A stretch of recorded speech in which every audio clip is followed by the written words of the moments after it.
Welcome to the session on understanding, setting, and communicating boundaries. Setting good boundaries means making sure we don't waste our energy on things that aren't good for us. It allows us to take charge of our lives and decide what we let in, which helps us become stronger and more resilient, and what we don't let in. Close the gate. Okay. So when setting boundaries, it's important to remember two things. One, boundaries are about how we treat ourselves, not just how others treat us or how we allow others to treat us, but they also help us respond to others' behavior from who we are. Secondly, boundaries should be flexible enough to adapt to different situations while still protecting us from harm. They're not rigid barriers that stop everything. They're not Fort Knox walls, not a jail, but they do keep out things like this fenced gate, to keep out things that aren't good for us. Learning how to set boundaries is a valuable skill that many people can testify to, whether they have it or not. So by the end of the session, you'll learn how to think about, set, and communicate boundaries to improve your relationships with whether that is within yourself, your family, your friends, your coworkers, and your clients. Setting and discussing healthy boundaries can make a big difference in how well those relationships work. Viktor Frankl famously said that man's search is meaning, and his purpose is fulfilling it. Each person's task is unique, and they have a specific opportunity to fulfill it. So let's grab it. This involves taking responsibility for our own life and responding to what life throws at us. Not letting it run over us, but we respond and put our mark on life and not let life roll over us. That is, the pursuit of meaning and purpose defines our individual tasks in life. So as we pursue meaning and purpose, it helps us define our individual tasks in life, how our life looks like. So think of it like starting a new job. If you don't understand your responsibilities, you might not perform well and could disappoint both yourself and others and mess up a bit. This lack of clarity can lead to conflicts and misunderstandings, and it's just not right. Similarly, to have strong relationships, it's important to know where your responsibilities lie, what is yours to own, and what is not yours, but someone else's, okay, outside of your gate. So boundaries are like markers that show where something starts and ends, whether it's a physical area, an idea, or a relationship. Personal boundaries and rules you set to determine how you want others to treat you. It helps you understand what will you tolerate in other people's behaviors and what will you not. They're shaped by your thoughts, feelings, and past experiences. And these boundaries help you express what you're comfortable with and what you're not. And they establish how close others can get to you. You decide, okay? Meaning it's not that we don't get close to people, but we make a choice. So between stimulus and response, there's a gap. And in that gap lies our choice of freedom. It's our freedom to choose who I want to be in any given situation. Also Viktor Frankl. So having healthy boundaries is key to building strong relationships and leading a fulfilling life. Setting and maintaining boundaries is a skill, however. It's beneficial that it is a skill. It's also challenging. What makes it beneficial is that anybody can build a skill. And boundaries is a skill. It's like a muscle. We need to practice it to get stronger with it. It's a challenge because you're not born with it. Nobody is. So everybody needs to grow in it, right? So it can be challenging to establish boundaries because they're invisible, constantly evolving, and unique to each person. But despite the difficulty, they're crucial because they define where you end and where others begin. Think of boundaries in geography as a no trespassing sign. They mark where one area ends and another begins. In relationships, boundaries create necessary spaces for each person to have their own roles, rights, and personal space. It helps you and it allows you to have the space to love yourself and to love others. To be able to love others, but also to be able to love yourself, and not just love others, okay? But to be able to create the space so you can love yourself and therefore love others, okay? Boundaries guide how you communicate, behave, and interact with others. Boundaries create a necessary separation between individuals and demonstrate respect for each other's needs and preferences, and that it is unique. Boundaries can be healthy or unhealthy, depending on why you're setting them. If you're protecting yourself or someone else from harm, it's a healthy-ish boundary. But if you're just pushing people away without reason, it's not beneficial. Guess what? It's not a boundary. It's a coping mechanism. You're closing off. Okay. Don't confuse boundaries with an avoidance coping mechanism. Okay. Boundaries that exclude others or limit opportunities is not constructive, and it is not boundaries. Okay. A boundary serves as the dividing line between your responsibilities and someone else's. Dividing line, where does the heap of their responsibility lie? Where does my responsibility lie? It prevents you from taking on tasks that the other should handle themselves. And furthermore, boundaries prevent you from rescuing someone from the consequences of their own actions. They need to feel it so that they can see the consequences, so they can take up the responsibility next time. Don't take it away from them. Don't do it for them. Don't rescue them, because now they don't learn anything. They don't learn the consequences. Stand out of the way, let them run into the wall. And that's sometimes what people need to know. Oh, I probably shouldn't run like that in that direction. Then I won't get hurt. These experiences that people need to go through to get the consequences are necessary for personal development and growth. Setting boundaries is one of the biggest building blocks of self-respect and inner peace. For instance, for me personally, there was a time when I found myself exhausted from trying to manage things I couldn't control. Other people's moods, opinions, and decisions. If someone was upset, I took it upon myself to fix it. If someone disapproved, I would bend over backwards to help. I felt like I was constantly running in circles, but then I realized something. No matter how much I adjusted myself to keep others happy, it was never enough. Their feelings, their choices, their perceptions, those are never mine to have been trying to control. I cannot control it. And in trying so hard to be everything to everyone, what? I was losing myself. I can pour everything into loving others. I had no space to love myself. That's when I began to understand what boundaries really are. I used to think boundaries were just about portraying how others treat me or controlling how others treat me. And they are, don't get me wrong. We need to teach others who we are by the way we behave. They can't read our mind, so that we ensure people understand what we will and won't tolerate. It's for instance saying, sorry, I don't like those words you used, or I don't agree with that. But I want to help you to understand that it is even more than that. Picture your life as a garden. Your thoughts, your dreams, your choices, they grow in there, in that garden. And it's up to you to nurture them. Are you nurturing them? Are you prioritizing and choosing? Because otherwise nothing's going to happen. Okay? You need to own it and take responsibility of that beautiful garden that you want.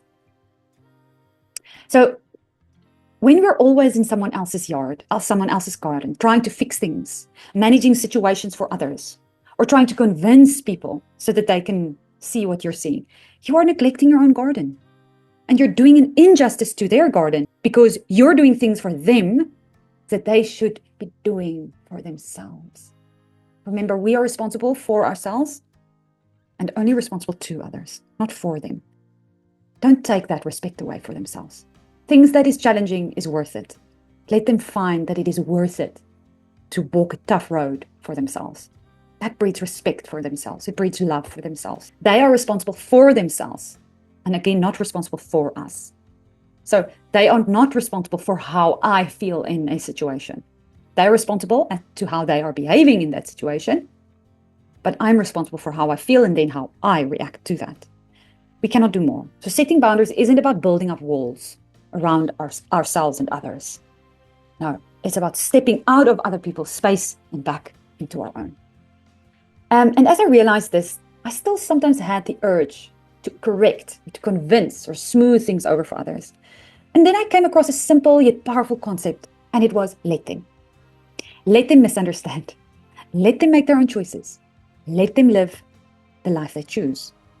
Because remember, they need to take responsibility for themselves. I cannot. They need to experience it themselves and make their own decisions and feel the consequences. And I need to be responsible for me. So if they find okay to scream and yell and shout, you don't have to. You stand back, you remind yourself that that is what they think is okay. I do not think that is okay. So if you don't think something is okay, you're going to have to behave from that. You're going to have to be somebody that doesn't scream, that doesn't yell back, that doesn't say nasty things. You're going to be the one that says, I have the internal resources available to respond from who I am in this situation. They might not, or they choose to respond differently. That is their responsibility. Let them. And remember, this isn't a stance of, oh, I'll let you, whatever. No. Remember, we're still responsible for ourselves. We can't now think, oh, well, that's your problem. No, because that's then not being responsible for myself, because I'm triggering and I'm doing nothing about it. And I'm not being responsible to others, meaning I'm trying to make it conducive and respectful. Right? So let them means I'm going to allow you to feel what you need to feel, get the consequences what you need so that you can grow by yourself. We need to behave in ways that we want to be known for. So you need to teach other people who you are by the way you behave. People can't read your mind. So if you don't behave in ways that reflect who you are, you won't be known for it. So let your yes be yes and your no be no. At first, letting them misunderstand me felt like I was giving up. But soon I realized that letting them only works when paired with healthy boundaries. It's not about tolerating everything. It's about being intentional with where you invest your energy. That takes deliberate reflection, a prioritization, a pausing, and intentionality on what truly is important to you and what you're wanting to be involved in. Because that is where I need to pour my energy, not in areas that belong to others. That's their niche, that's their yard. Allow them to do their part. Let them be the pear tree and you be the apple tree, okay? Because it's enough for you to figure out what kind of tree you are. And then when you get to figure that out, how to nurture this apple tree so that it can get to its fullest potential. If you struggle with other people's perceptions and judgments, let them believe what they want. If they judge you because they're a pear tree and you're an apple tree, they don't understand how to be an apple tree. You can't control their perceptions. So let yourself stop trying to change their minds. Stop apologizing for who you are.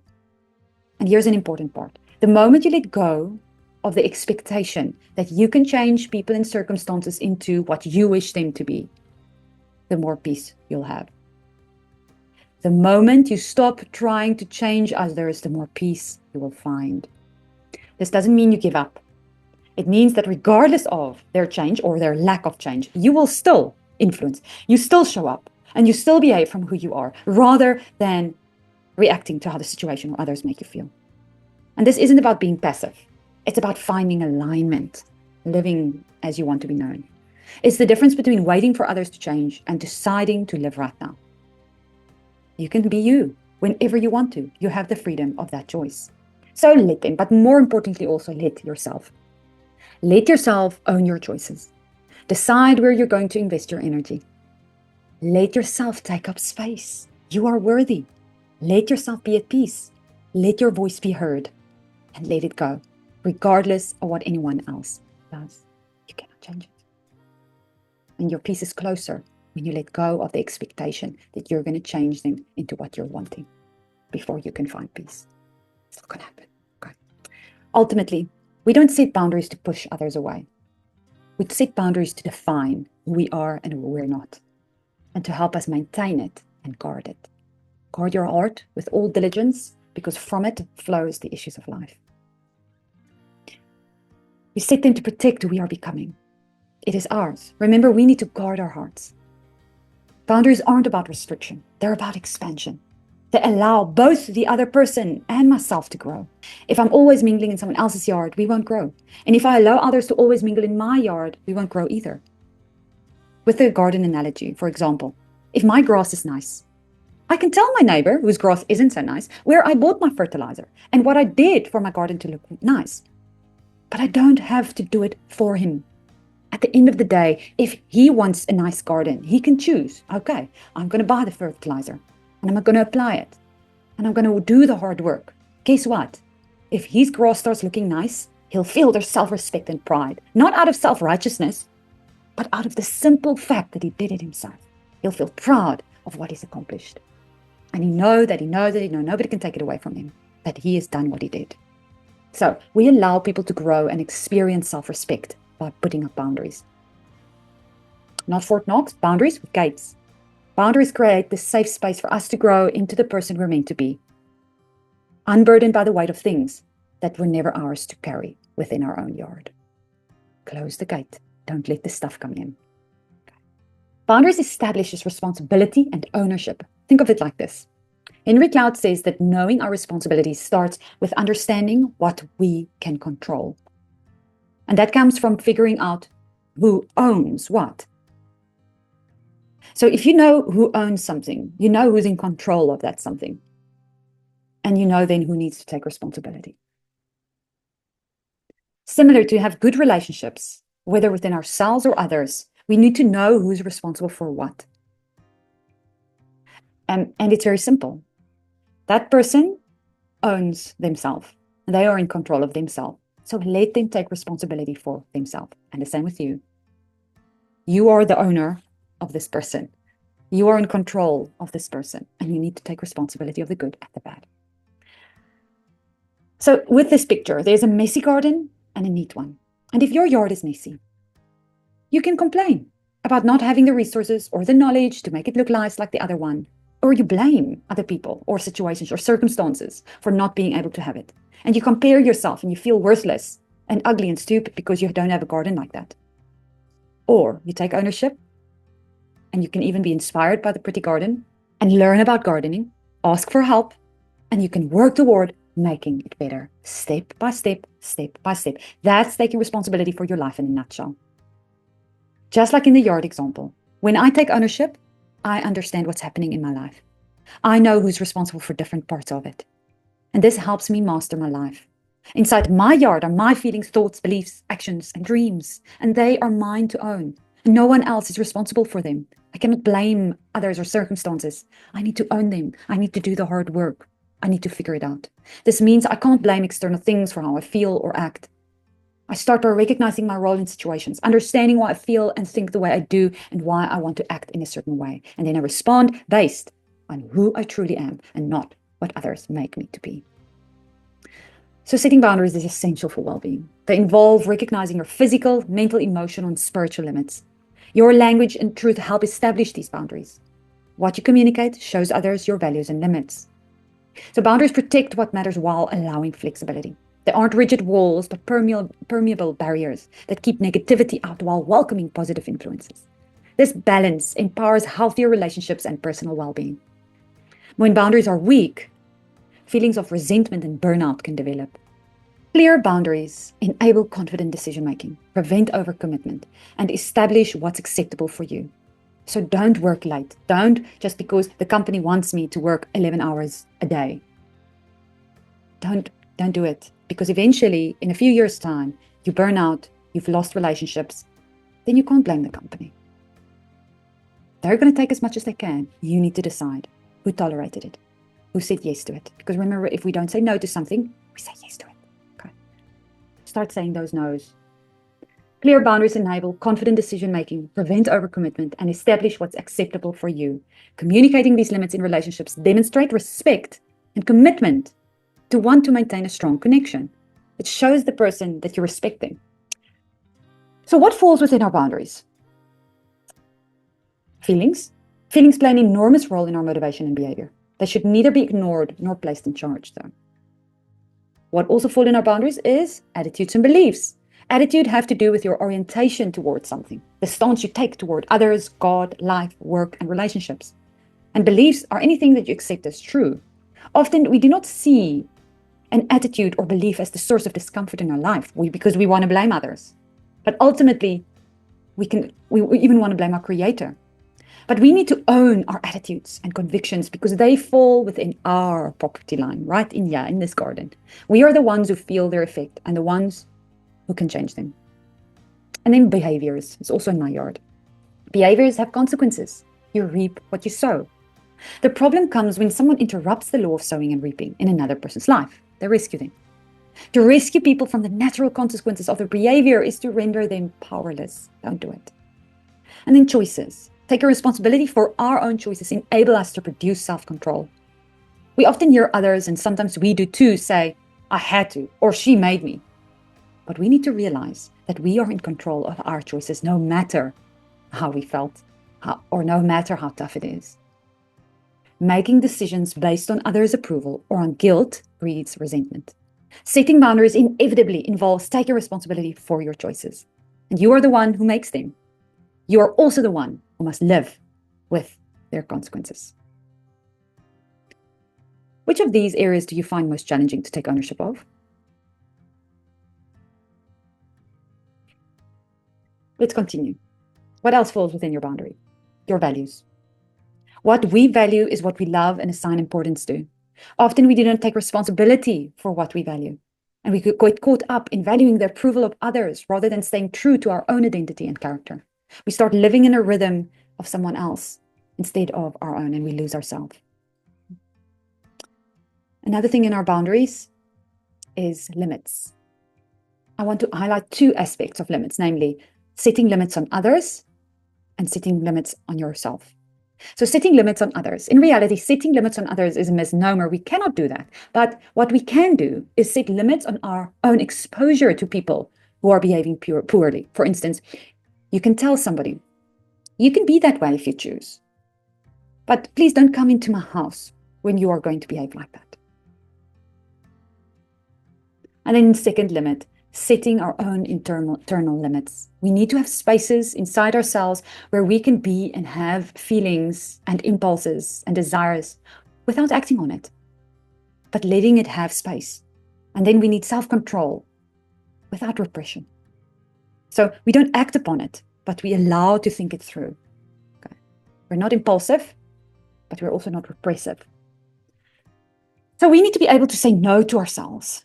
And this includes both our destructive desires and even some good ones. Internal structure is a very important component of boundaries and identity, as well as ownership, responsibility, and self-control. You need to have that internal structure to understand what am I going to do and what am I not. And when you're wanting to do it, to tell yourself that is not what I want to do. If I want to be that person, I cannot do this now. Because if we want to be a certain person, we have to act like it right now. Okay. Other thing that's in our boundaries is our talents and dreams. It's ours. Our talents and dreams are clearly within our boundaries and are our responsibility. Taking ownership of them often is frightening and risky. It takes work, practice, learning, resources, pushing through, and grace to overcome the fear of failure, the difficulty of practicing something when nobody sees, when nobody's looking. Which of these areas would you say you find challenging to own and take responsibility for? And last one, what else falls in my boundaries? It's my thoughts. And there's two aspects around thoughts. We must own our own thoughts. Certainly, we should listen to the thoughts of others and, of course, weigh them. But we should never give our minds over to anyone and just blindly do what they suggest.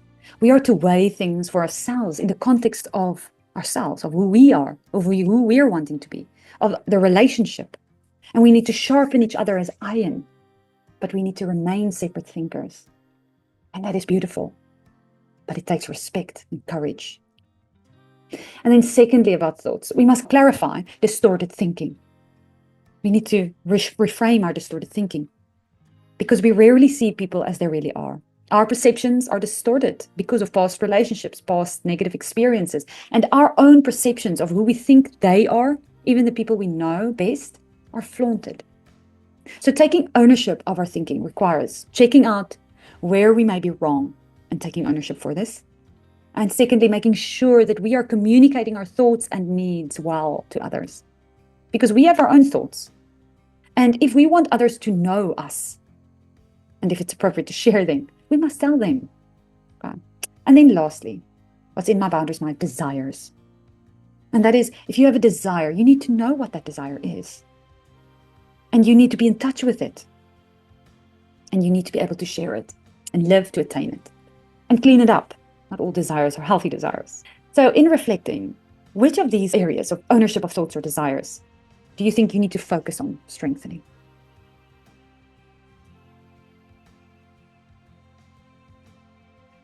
Then there are types of boundaries, different types. There's 4. The first one is physical boundaries.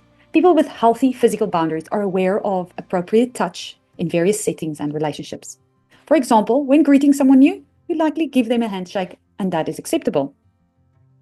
But we are keenly aware of when someone invades our physical boundaries and go too far. Think about a close speaker, who continues to move towards you after you try to create more space by backing away. Someone can also violate our physical boundaries by going through our phones, our emails, our journals, etc. Okay. Then there's intellectual boundaries. This refers to thoughts and ideas. Healthy intellectual boundaries include respect for others people's ideas and the awareness of appropriate discussion. For instance, when it is appropriate to talk about politics, etc. And then thirdly, emotional boundaries. Healthy emotional boundaries involve knowing when to share or not to share personal information. For example, people with healthy boundaries share personal information gradually as a relationship develops. And someone with loose emotional boundaries might reveal everything to people right away and overwhelm them. Oh my word, I did not have to hear that. Overshare. Okay. And then you get the other one, that's rigid boundaries. They never share their feelings ever, okay, with anybody. It's a little bit of walls, they're distant and aloof. And then fourthly, we have material boundaries, and this refers to money and possessions.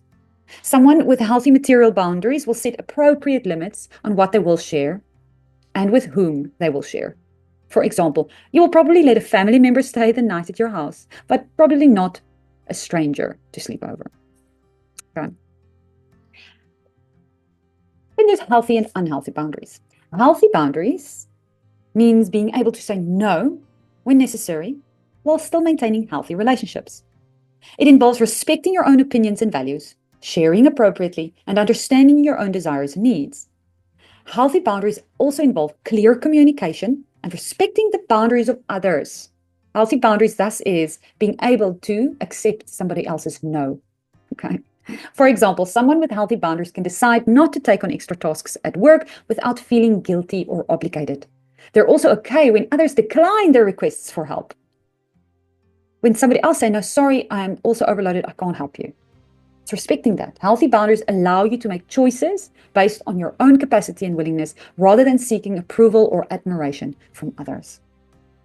So healthy boundaries allow an individual to have high self-esteem and self-respect, to share personal information gradually in a mutually sharing and trusting relationship, to protect physical and emotional space from intrusion. It allows you to have an equal partnership where responsibility and power are shared. There's no power games, okay? We're equal, responsible for and to each other. And then being assertive. Healthy boundaries allows us to be assertive, confidently and truthfully to be able to say yes or no and be okay when others also say no to you. Boundaries helps us to separate your needs, thoughts, feelings, and desires from others. It's not theirs to blame. Recognize that your boundaries and needs are different from others. And lastly, boundaries allows you to empower yourself to make healthy choices and take responsibility for yourself. As Gerard Manley Hopkins said, your personal boundaries protect the inner core of your identity and your right to choices. And then Brené Brown also said, compassionate people ask for what they need. They say no when they need to, and when they say yes, they mean it. They're compassionate because their boundaries keep them out of resentment. Then unhealthy boundaries. You get rigid or loose boundaries, which are both unhealthy.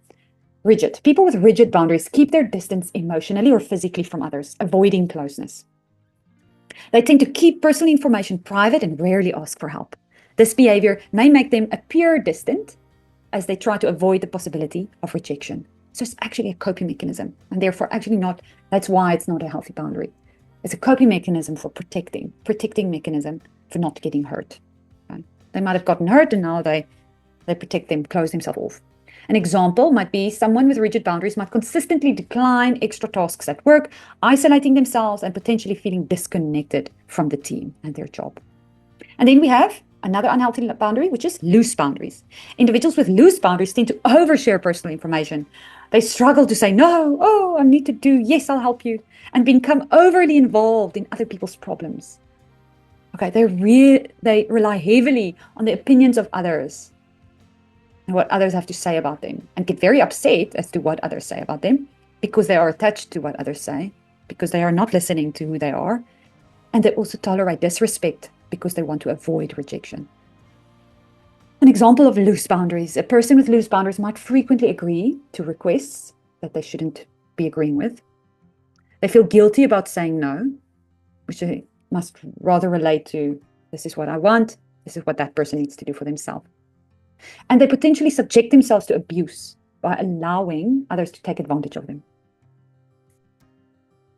Unhealthy boundaries are characterized by, so you can see unhealthy boundaries by people sharing too much too soon. Or on the other spectrum, closing yourself off and not expressing your needs and wants at all. Another sign is feeling responsible for other people's happiness. a weak sense of your own identity, basing how you feel about yourself on how others treat you. So you define yourself by how others talk to you or behave to you towards you. And you allow others to make decisions for you. And consequently, you feel powerless and do not take responsibility for your own life. And then you want to blame because you feel like a victim. Okay? You need to take ownership, okay? So as a reflection, think about a recent situation where you have set a boundary or you wish you had set one. And reflect on whether your boundary in that situation were healthy or unhealthy.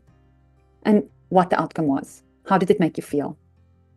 So take a few moments to reflect on your experience, considering both healthy and unhealthy boundary behaviors.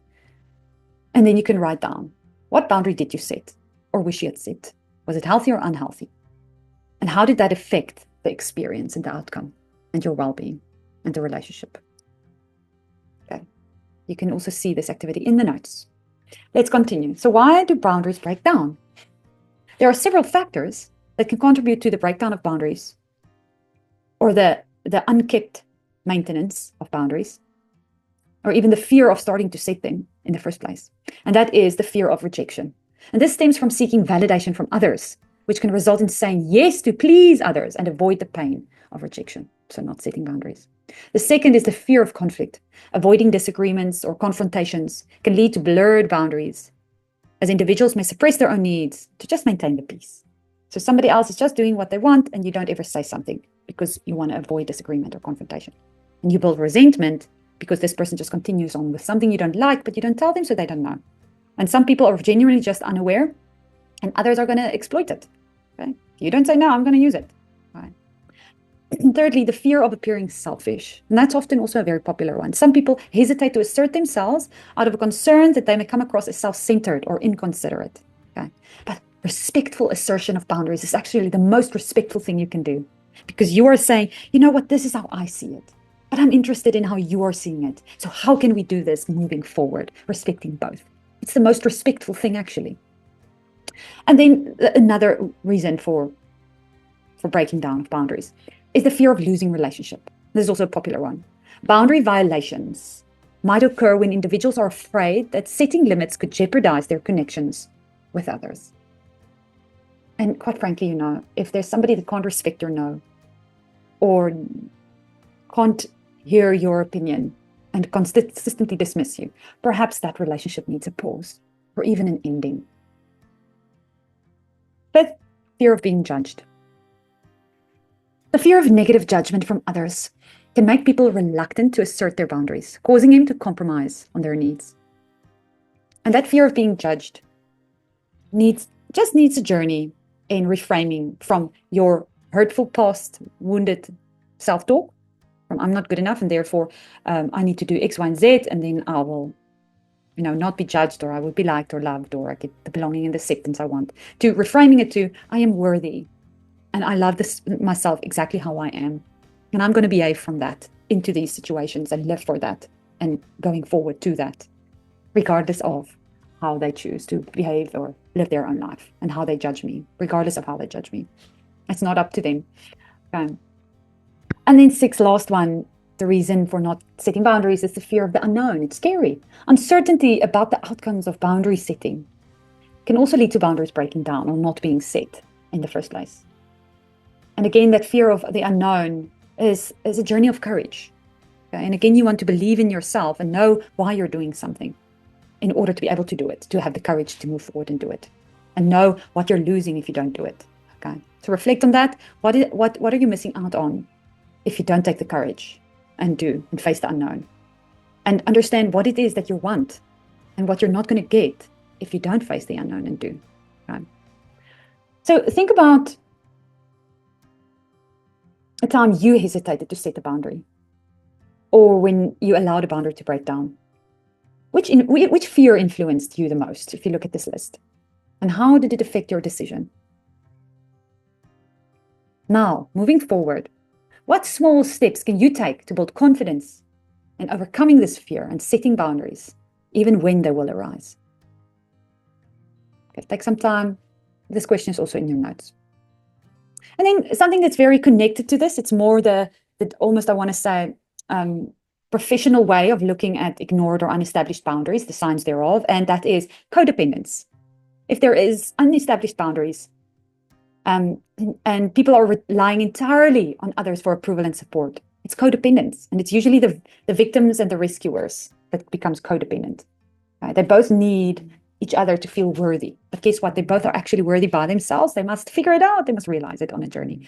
The second sign of ignored or unestablished boundaries is conflict avoidance.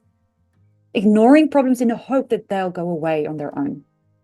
Fear of conflict or difficult conversations. And then victim mentality, feeling powerless and helpless in situations. And then again, that is due to past negative experiences that one needs to heal. And then being distant, being overly independent or avoiding openness because of past experiences, hurts, and boundaries being violated. So now people rather just build prisons and Fort Knox walls, being distant. And then if somebody comes too close or hurt you again, you clap it too. Okay, you close too soon, and you shun them away, and not allowing everyone to grow. You just say, "Oh no, I'm not going to be your friend anymore." Instead, okay, let's talk about it. This hurt me. What did you mean, really? Okay. And then allowing both to grow, not just being distant and closing up yourself. And then lastly, invisibility, avoiding attention. It's a coping mechanism to protect oneself from the potential of upset or hurt that feels overwhelming. They can't handle it. They can't handle people's interaction or opinions or judgments. They're so raw and sensitive that they just want to be invisible. They just do their thing and leave. It's brokenness, right? And that can be healed. So when you decide to set boundaries, you might encounter pushback. People might test your limits or react negatively to the changes. But remember, this doesn't mean you're in the wrong. It's about being clear and consistent until others adapt to the new way of interacting. Remember, you have become the unknown or the different when you start behaving differently. And it's a natural inclination of the human being to dislike or be skeptical about something that's different or unknown. So if you're going to change your behavior and start saying no and behave in different ways, people will react. And you just have to be consistent in continuously behaving like that, saying no, behaving in your ways that's honoring. Right? Can you recognize a sign, any of these signs in yourself or people that you love? So here's an activity. And this is also in your notes. You can go and unpack it in your notes. It's identifying your needed boundaries. So first up, think about personal needs. What are things you feel you have the right to ask for in your relationships or a work environment? For instance, I have the right to ask for privacy in my personal space, or to have all the details before being expected to make a decision. Secondly, consider how you can take care of your time and energy. What actions can you take to protect your time and energy from being drained or misused? So, for example, to protect my time and energy, it's okay to change my plans if necessary and say no to something, not attend something, or to set limits on the amount of time I spend on a task or with somebody. To set limits on it, to say, okay, I need to go home now. And then thirdly, think about behaviors or actions you want to prevent from others, things you don't want them to behave towards you. What are things that people may not do to you? For example, people may not humiliate me in front of others or invade my personal belongings without permission. So as a reflection, where do you need more boundaries in your life? What's one step you can take today to begin setting those boundaries? Let's look at setting and communicating boundaries. Creating healthy boundaries is important for feeling confident and keeping positive connections with others. But on the flip side, having unhealthy boundaries can lead to feeling too dependent, anxious, or even depressed. So before you set boundaries, it's helpful to think about your relationships and where you might need to make some changes. If you find yourself feeling resentful or upset about something, it's probably a sign that you need to set a boundary. And when you're setting boundaries, aim to be clear, firm, and respectful. You don't need to apologize for looking out for yourself. Remember, it's your job to communicate respectfully. That is what you are responsible for. But it's not your responsibility how others will react. That is their responsibility. They're responsible for that. But it is your job to communicate respectfully. That is being responsible to others. But not your job how they react back. That is their responsibility to you. Remember, it's your job to communicate respectfully, but it's not your responsibility how others will react. If someone keeps ignoring your boundaries, you might need to have a tough conversation with them or consider ending the relationship if it keeps on happening. But how do we do this? It's a journey to set boundaries. But here's a few key ways that really help. So first up, recognize what's mine to carry and what isn't. If it's someone else's reaction, belief, or choice, it's not my burden. Then secondly, setting boundaries with clarity. Don't over-explain what you're saying no or yes to. Simply say, thank you for thinking of me, but I'm not available for that. Don't over-explain. Then let go of expectations.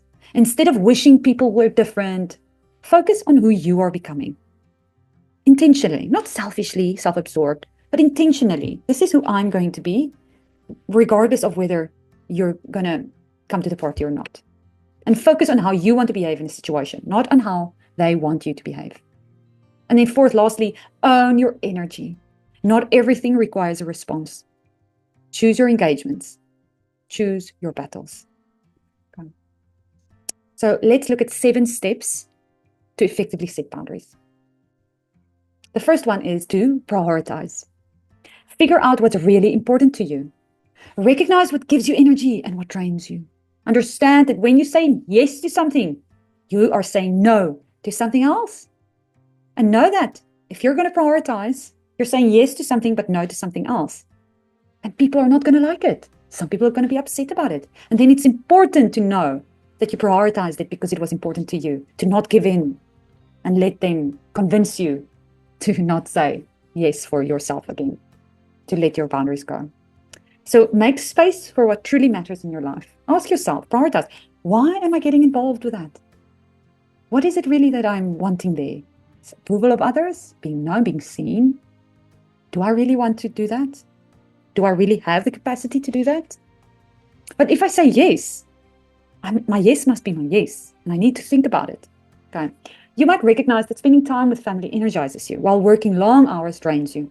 So make sure to prioritize family over taking on extra work. The second step after prioritizing is to pause. Just to stand back, pause and think.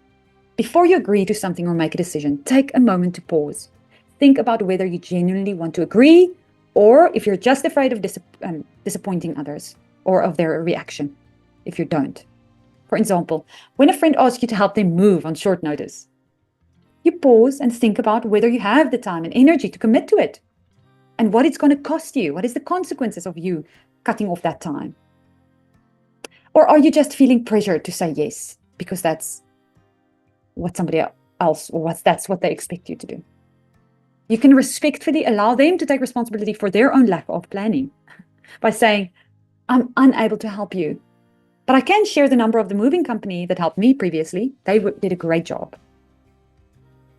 And also, I would be happy to provide you with some dinner so you don't have to stress about food. So it's not that we are letting people loose. We are doing what we can, but not doing things for them, not rescuing them, right? They need to feel the consequences. And hey, sometimes it is your sister or it's a very close friend and you help out. And you say, okay, I'll come with my bucky and I'll help you move. But then it's out of choice, okay? Choice. Next, be direct. Be direct. So important. When setting boundaries, we need to be direct. It might feel awkward, but being honest and straightforward is crucial for a healthy relationship. It's better to say no up front, even if it disappoints someone, than to agree and feel resentful later. Remember, if someone gets upset because you're setting boundaries, that's their problem, not yours. Keep it simple and don't over-explain. Okay, be direct. For example, your coworker asks you to take on an extra project, but you know you're already stretched thin. Instead of agreeing and feeling overwhelmed later, you politely decline by saying, I appreciate the offer, but I have too much on my plate right now. And then be clear. Make sure your yes and no answers are clear and easy to understand. Clear communication is key to setting and keeping boundaries. For example, when your colleague asks if you can stay late to help them with a project on short notice, you can respond clearly. I won't be able to stay late today, but I can assist you during work hours tomorrow.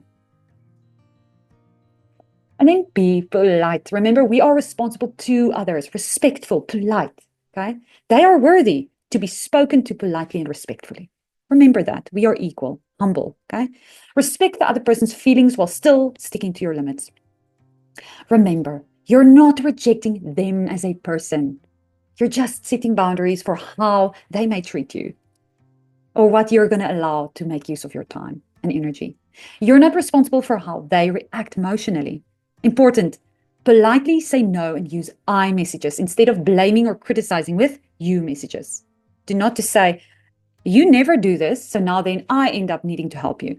Yeah, that's not being polite. So polite and respectful is keep to I messages.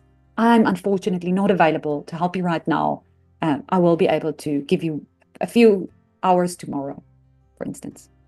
Or, for example, a family member asks you to host a last-minute gathering at your home, but you scheduled something else. Instead of making excuses like, oh, no, that cannot happen, or, the cat is sick or whatever, you can just decline clearly and politely. I really appreciate the invite, but I won't be able to host this time. I really hope you have a wonderful time. And this response keeps it warm and respectful while maintaining your boundary. And then a very important one. Setting boundaries is about accepting the discomfort that comes with it. It can be tough, but it's necessary. So have the courage to recognize and remember that boundaries protect your emotions, values, and dreams. Remember, it's going to be this uncomfortable. So remind yourself why you're doing it. Understand how important they are for a healthy life. Remind yourself that may motivate you to face the discomfort. Remember, you're responsible for how you respond, not for others. Allow and let them take responsibility for themselves. And you're going to have to sit on your hands, literally, and not to rescue them from the consequences of their boundary violation or them not stepping up. And it might be uncomfortable. Or another example is a friend frequently calls late at night to vent about their problems for hours on end, leaving you feeling exhausted and unable to do anything else for yourself. And you finally set a boundary by saying, I do care about you and I really want to support you. Yet I need to use this time constructively also for myself and I need to rest. Can we perhaps talk during daytime or at another time? At first you might feel guilty for saying no, but then remind yourself that prioritizing your well-being is necessary for a healthy relationship. And then last but not least, embrace the nourishing activities. When you say no to certain things, you are saying yes to other things. You are able to prioritize. So use the extra time to do the activities that make you happy and in line with your priorities. Fully enjoy these activities to get the most out of them. Understand that boundaries help you stay true to yourself and prevent you from losing yourself in other people's demands. Now, for example, after saying no to working late, you spend and enjoy the evening having extended time and relaxed dinner with your family, enjoying the quality time without distractions. And now finally, we want to communicate and assert boundaries. Being assertive means clearly stating what you want and where your limits are without being pushy or aggressive or getting angry. It's a positive way to speak up for yourself and for others, even when things get tough. Assertive people feel less stressed and handle their feelings without getting too angry or too passive. And sometimes when we're feeling unsure, not very confident, we might act passively or aggressively. So remember, if you see passivity or aggression, it's probably because somebody's feeling unsure or not very confident. But that's not the best way to deal with others. Being assertive means speaking up confidently about what you think and feel, while also respecting the other people's thinking and feeling. Being assertive involves clearly saying what you think and feel in a straightforward and honest way. Standing up for yourself while also being respectful of others. And then also looking out for yourself without feeling anxious or guilty. Expressing your feelings comfortably and understanding that you have rights while also considering the rights of others. Let's consider a situation of Deborah. Deborah's patience is beginning to wear thin with her colleague Ronan. A few days earlier, he had undermined her yet again, this time in front of other colleagues during the weekly team meeting. So she decided to tell him how he made her feel. But just as she was about to approach him, she lost her nerve. Ronan made similar comments again yesterday. And once again, Deborah felt humiliated and frustrated at his inability to see the effect that his comments had. But she still couldn't bring herself to speak to him about it. And she feels cross with herself, but resigned to the situation. Can you relate to Deborah? Like her, you might have felt unable to do anything about it. But By learning how to be more assertive, you can stand up for yourself, establish healthy boundaries, and become a strong and confident communicator. Deborah can start by practicing direct and assertive communication with Ronan in a respectful yet firm manner. There are 3 steps to assert your boundaries. First up, clearly state the issue. Say it what it is. Express what happened and how it made you feel in a straightforward and honest way. Secondly, communicate what you expect moving forward. I would like us to be able to work together. Right? For instance, I do not like to be dismissed. It feels that my voice isn't heard and respected. I would like us to be able to work together and everyone's opinion to be heard. And then remain respectful and professional. Address the concern calmly, without aggression or passivity, while acknowledging the other person's perspective. Let's continue with the example of Deborah to see what she could do. So next time Ronan makes an undermining comment, Deborah can respond immediately, or she can respond later on one-on-one. So she can respond immediately in a calm and a composed way. She could say, Ronan, when you make comments like that in front of others, it undermines my contributions and makes me feel disrespected. I would really appreciate it if we could discuss concerns privately instead. In front of the group. That would be good. For somebody like Ronan, who is continuously dismissed in the meeting, it might be good to address it in the meeting. But not everybody's up for that, and that's okay. Alternatively, if she prefers, like yourself, to address it one-on-one with somebody, then go do it. Take the courage to have that one-on-one. And Deborah can say, and approach him and say, Ronan, during the last 2 meetings, you made comments that felt dismissive of my contributions. And I value teamwork, and I'd really like us all to communicate in a way that respects both our perspectives. How can we move forward? By doing this, Deborah is using the 3 steps on how to assert boundaries. She clearly stated the problem, what happened and how it made her feel. You undermined my contribution and made me feel disrespected. She asserted the boundary, what she expects moving forward. That is, I really value teamwork and would like us all to communicate in respectful ways so that both perspectives can be heard. And she remained respectful and professional while addressing the concern calmly and directly. This approach will help her build confidence and set a precedent for healthy workplace interactions. As an important note, if you are dealing with someone who is physically dangerous or threatening to you, it may not be safe to attempt to set explicit boundaries with them. And if you are in that situation, it can be helpful to work with a counselor, a therapist, or an advocate to create a safety plan, and boundary setting may be part of this. Also, sometimes people are very volatile. And you might not be able to do the 3 steps all the way. For instance, setting the boundary as to what we want to do differently next time. For instance, I value teamwork and would really like us all to be heard. That person is perhaps not ready to hear that, or you're not ready to go that far. All you can do is just to say what's happening and how it makes you feel, and leave. Okay, for instance, somebody screaming and yelling and being very aggressive. You can say, I am not wanting you to speak to me like that, and I won't tolerate it anymore. And you leave. So if that's the only thing you can do, then we start there. Please continue to the session notes and complete the homework activity. Thank you.